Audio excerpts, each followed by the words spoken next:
Oh yeah, ladies and gentlemen, it's currently Monday. It's February 4th, 2013, and not only have I paid rent, but this is Day 9 Daily number 546, where we ordinarily learn to be a better gamer, but no, not today. Today it is Monday, whereby we enjoy the act of dicking around. How are you? How are you doing? I'm in a fantastic mood. I just beast moded it in Text Twist and fell 1 second short of scoring 100,000 points in 10 minutes. If you don't play Text Twist, that's meaningless to you. If you do, even gods are mortal. Even a god bled before you live on the stream pre-show before things began. So never in my life have I began a show with such adrenaline as I begin it now. And never did I realize that my hair looked so silly because I don't look in a mirror for most of the day. I guess that'll do. I guess that's the way that I wanted it. For any of you who have never tuned in, this is Funday Monday. What we do in Funday Monday is we have our wonderful viewers submit games of them playing our favorite game in the whole wide world, StarCraft 2, under a unique constraint. An constraint that inspires creativity and awesomeness and generally ridiculous, awful, and sometimes amazing play all around. The constraint for this week is the Sky Toss Funday Monday. The Protoss players, that would be you and me. You must submit to me a game whereby you have at most one gateway and one robo at all points in time and as many Stargates as you would like. Sure, you can build some Immortals and Zealots and whatever, but mostly you're going to be down in dat gas on dem Oracles, dem Carriers, and the other units that are built out of a Stargate. I don't really need to list them, but they're there. So yeah, it's wonderful to have you. Briefly, I wanted to do some quick announcements. All the wonderful subscribers of the Day 9 Daily should have received instructions for how to make a StarCraft 2 mural. Yay! As you know, there is the Day 9 TV voluntary subscription program where, if you would like, you may elect to donate $5 a month to the Day 9 Daily. To do that, you go to twitch.tv/Day9TV and click the large garish button that says that. Rather than just have it be a, hey, support me, and I appreciate it, I want to do just a little bit more than that, and we hand out free stuff to the subscribers every other week. A few weeks back, we gave out a free game code to the indie game Marvin's Mittens. This week, we're just doing a little bit of fun art stuffs. How to make murals with Post-it notes, so that way you can decorate your office. There will be one coming out in 2 weeks. Every other Monday is the plan with that. And actually, on the note of subscribers, Twitch TV just announced the Twitch Turbo feature, which is like a site-wide removal of ads and extra features and emoticons. And I bring this up because I know a lot of you are concerned. If I get this feature, no ads will run on all the streams I watch. Doesn't that mean that they will get no money and get no support for what they do? Not with the Twitch program. If you're watching, totally nothing bad will happen to me. They still totally treat it as though you saw a commercial, even though you didn't. And then you get to do such amazing emoticons as me going, which I think is included in the package. I've just inspired people to spend money with this face. Like, I want to do that. All right. Are you ready for the show? Are you ready for the show? Are you ready for the show? Because interestingly enough, we're not talking about StarCraft the whole time. We're not. Some of you came here because you thought this was a StarCraft 2 show, and that's entirely accurate. But today's show is going to be 50% discussing the Funday Monday theme and probably, I don't know, some amount of StarCraft and some amount talking about anime. Because that's largely what I did this weekend, was animate it up. And anime is just odd. I like anime. I really love anime. But every time I watch anime, I wonder to myself, why do people tell stories this way? For any of you who are unfamiliar with the genre of anime, let me explain. In this daily, we're going to learn a little bit about what anime is, what some of the themes are, and I'll be doing some analysis and some retellings of some famous stories from such popular animes as Elfenlied. So I want to begin by noting, what is anime? I think that's a natural question. Anime is a genre of a television series in which the protagonist is the fourth most interesting character in the series. In each anime, there's some unbelievably epic apocalyptic event that will define the fate of humanity. Something like the rapture between heaven and hell, where the angels are going to come down and the demons are going to dig their way through the earth and they're going to battle for 1,000 years until they're all dead. Humanity is going to die in like the first 8 minutes. It's going to be horrible. And the agents in heaven are like communicating with the earth people, and there's like some guy who's a representative of the treaty and the truce between everything who's like, you cannot invade earth, it is where our people live. And the angel's like, this war is beyond you. And you're watching and you're like, oh shit. And then it cuts to a romance between two 16-year-old teenagers. And it's really awkward, and their cheeks turn bright red, and their eyes are larger than their head, and they do this when they're excited. Maybe he will see me at the track meet. And that, it might be hard to get there, but you endure it because eventually they're going to go back to the rapture, right? It's freaking sweet. Oh, I can't wait for that to happen. So we just sort of plot our way through that. And you know that it might end up with some epic thing with the angels winning, maybe the demons win, maybe the humans prevail. I mean, of all the epic choices that it'll end with, you can never quite be sure how it'll end. But you know that it will begin in a high school. So we're going to be talking a little bit about anime. What some of the tropes are throughout then. Let's go ahead and hop into game one, where we're going to introduce the introductory game of this Funday Monday, where we get to see it in action. And I like this because this is sort of the spirit. This is the spirit of Funday Monday game, in addition to being the introduction of the topic of Funday Monday. All right, cool. I got my mouse cursor in. We got TPL Dilemma H. And no doubt, as you'll note, Dilemma H can always be solved by using Preparation H. So let me just go ahead and open up the music and the sound so that way we're rocking out at maximum capacity. Easy there, Master Volume. You're going absolutely nuts. So as we begin, whoa, we have TPL Dilemma against Serbling down in the bottom left, which is, his name was originally Servling, but when he created his account, he had a cold. Come to the daily for the funnies. Ugh. Excellent. So Serbling's going to start things out, and Serbling's going to be constructing himself a supply depot. Dilemma is going to be doing the usual thing, building a pylon and asking his opponent, do you know what day it is? Now, if you haven't full screened it, you can't read it, so don't worry. I'm going to read it aloud. Serbling says it's Sunday, a very reasonable thing. And Dilemma H says no, it's Monday, and he has a happy face because, oh, Dilemma H gets it. And it is key to get it when you're participating in the Funday Monday challenge, because I'm going to be very honest. There are people who submit to the Funday Monday box who are trying to impress me.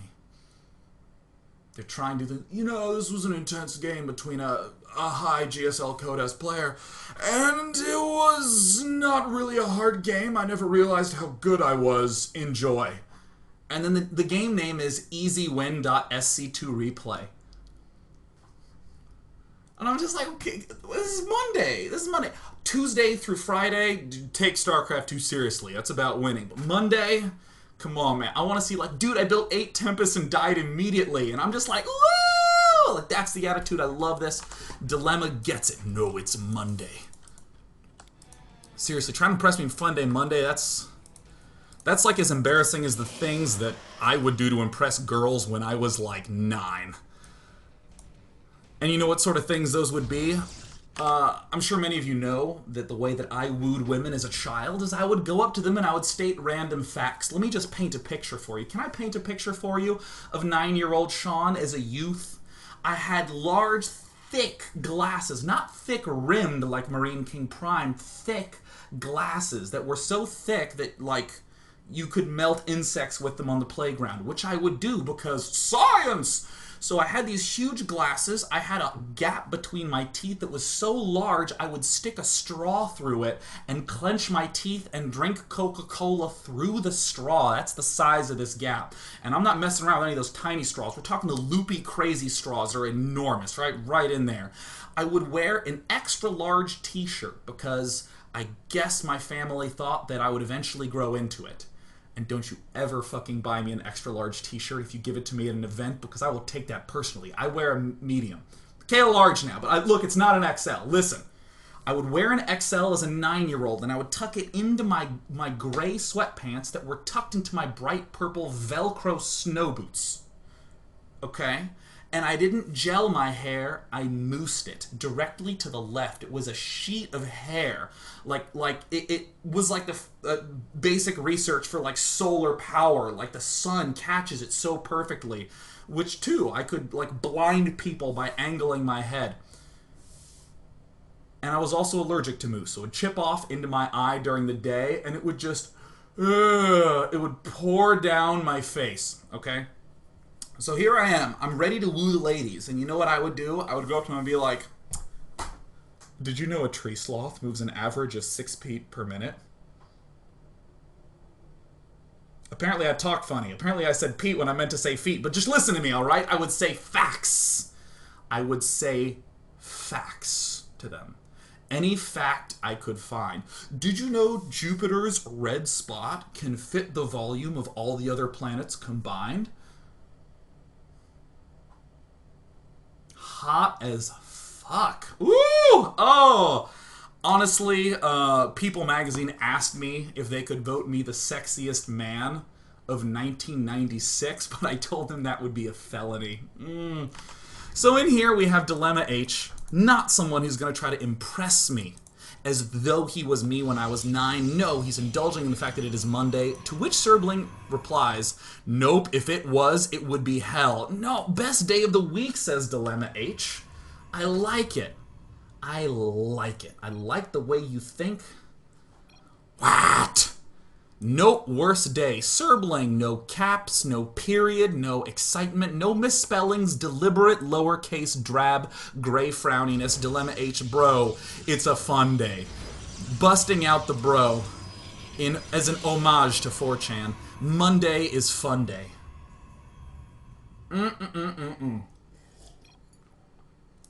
Dude, this overlay, wait a minute. People have been typing overlay in the chat and it didn't occur to me till now. They patched this game. What is going on? Blizzard patched my overlay. What? Oh. Now, if I was a man, I would say something like, oh, how embarrassing of me to have not considered that. Perhaps I shall readjust my overlay in advance after every major graphical patching. Or if I wanted to be someone from the internet, I would go, oh, you think Blizzard would consult me about the exact pixel placement of the replay bar? They clearly don't care about their community. Ugh. Ugh. Ugh. That's another way of me saying, my bad. Sorry. Ugh. Whoopsie daisies. Blizzard, I sincerely thank you for making Heart of the Swarm, because if you didn't, I wouldn't have a job and would probably be homeless. Let's go back to the game. Alright, cool. Let me just get on there, something like that. So, I'm day 9, something whatever, where we learn to do something better. I don't know, whatever. Not for me. Back to the dilemma, back to the drama. So, Dilemma H. Does the infamous one-gate gas into expand whenever we feel like it? Meanwhile, back in Serbling's base. Serbling, going for the one barracks command center. Oh, so strongly, using his stringent inevitable well-prepared builds. Dilemma, will build his cybernetics core. At what time? Eventually. 9 pylon, 12 gateway, 14 gas, eventually cybernetics core. I'm off-racing, by the way. K, says Serbling. K, the most brutal, offensive shutdown phrase ever. If there's a girl ever hitting on you and you don't want her to, you say K. Or in particular, if you're 9 years old and you just shared a fact with another 9-year-old who is a girl, and she says K, his heart will break. His heart will break. And he will go home and he will think, I need a better fact. And we're back. Dilemma, yeah, it's Monday. Damn, be happy. It's Sunday. And suddenly, adrenaline floods Dilemma H's system. A 1v1 me, I'll wreck you, I already am! Says Serbling, the drama goes through the roof with all due respect. With all due respect... With all... Apparently, with all due respect is actually the end of a sentence. As it is so too in anime. I'm not sure, again, for any of you who have never seen anime, there tends to be a very common thematic element coursing through the very essence of what anime is, which is an odd mix of incredible amounts of over-explaining with abrupt closeouts. No, Captain, you cannot invade the high school. That's where we go to school. With all due respect, cut the scene. And all of a sudden, we're back with the angels in heaven, and they're like, all right, it's time to invade hell and shit. Excellent. Today, hell will burn. I'll buy it because it's anime. And we're back. In the meantime, Serbling is doing what is an effective strategy against all races. Build barracks, build marines, and keep doing that. Up in the top right, we see the infamous double Stargate fast +1 into no air units. Ah, there we have air units. Dilemma H, as we can tell, has gone from calm human to absolutely apeshit in a matter of minutes. Before the 6-minute mark, which in Blizzard time is about 29 seconds, Dilemma has gone from a proponent and an advocate of the fun aspects of Monday into a total raging psychopath. Bruce Banner apparently is a gold leaguer in StarCraft 2, and Hulk is now ready to send oracles into the back of Sergling's base. Here he goes, off he goes, striking blows. I don't know what that means, but it rhymes. And in America, we believe anything that rhymes. Just ask advertising. And the Oracle steps in and does something that is so balanced. Look at how balanced that is. Rather than be happy, Dilemma H does what anyone would do. Happy Monday, motherfuckers! Just goes absolutely bonkerville. Just loses his mind. I actually imagine at this point Dilemma H has a bloody nose. There's blood pouring out of one segment of his face, likely the nose, in celebration of the fact that this worked. Now, I'm not sure you guys have thought a lot about nosebleeds, but I have a lot of free time, so I've been thinking a lot about nosebleeds lately, and in terms of a skill, like a superpower I wish I had, being able to generate a nosebleed on demand, I think is invaluable. There's a lot of life areas where that would be important. For instance, let's say you just got dumped. Now, I know a lot of people who get real jerkish when they get dumped, and the girl's like, you know, Sean, you're really sweet. I really like you. I talk in a funny way, but it's not working out. And I know people in that position who'd be like, oh, you know what? Totally agree. Done. I was about to do the same thing. Woo! So glad you brought this up. And then she goes, oh, I didn't like me. And, of course, you/I go home. Felicity, I miss you so much. How cool would it be in that scenario to not have to do any of that weird manipulation? No. You just start a nosebleed. You don't want to work it out? She's like, no, Sean, you know, I've just been thinking a lot about it. I want to be single right now. And you're like, can we maybe date later? Nosebleed, right after you ask the most pathetic question you could possibly ask. There, the nose starts, blood's coming down. There's fluids leaving your body in a way that's dangerous. And she's like, I mean, I've thought a lot about it, but I don't know how to plan for that. I don't know if there's a YouTube video that helps instruct someone about how to deal with someone whose blood starts pouring out of an orifice in their face when you dump them.